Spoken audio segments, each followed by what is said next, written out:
দুষ্ট লোকের মিষ্টি কথা ঘনিয়ে বসে কাছে, কথা দিয়ে কথা নেয় প্রাণে মারে শেষে।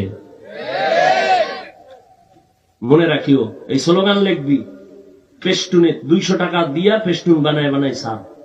দুষ্ট লোকের মিষ্টি কথা ঘনিয়ে বসে কাছে, কথা দিয়ে কথা নেয় প্রাণে মারে শেষে। বেনামাজির হাতে আল্লাহ কোনদিন বিজয় দিবে না, শরণার্থ করে লেখা রেখো। ইসলামের চাবি আল্লাহ কোন সুদখোর ঘুষখোর বেনামাজির হাতে আল্লাহ দিবেন না।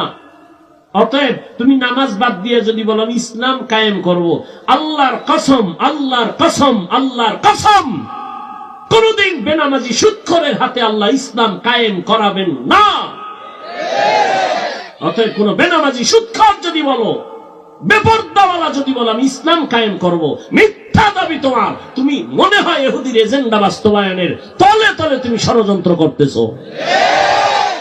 কারণ আল্লাহর আইন, কোন বেঈমানের হাতে আল্লাহ ইসলামের চাবি দিবেন না।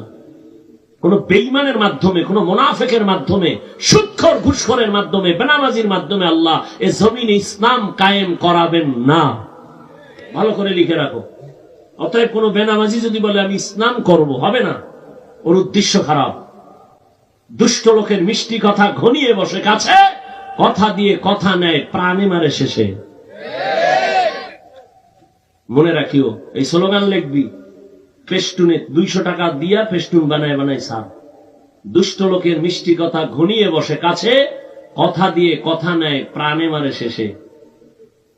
আল্লাহর হুকুম যারা মানে না, নামাজ পড়ে না, পর্দা করে না, হালাল খায় না, আল্লাহর কসম করে বলে গেলাম, সিলেটের জমিন সাক্ষী, যারা হালাল খায় না, নামাজ পড়ে না, পর্দা করে না, এদের দ্বারাই জমিনে কোনদিন ইসলাম কায়েম হবে না।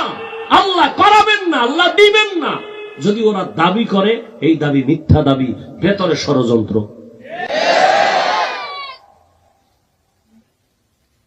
আল্লাহ হেদায়েত দান করুন।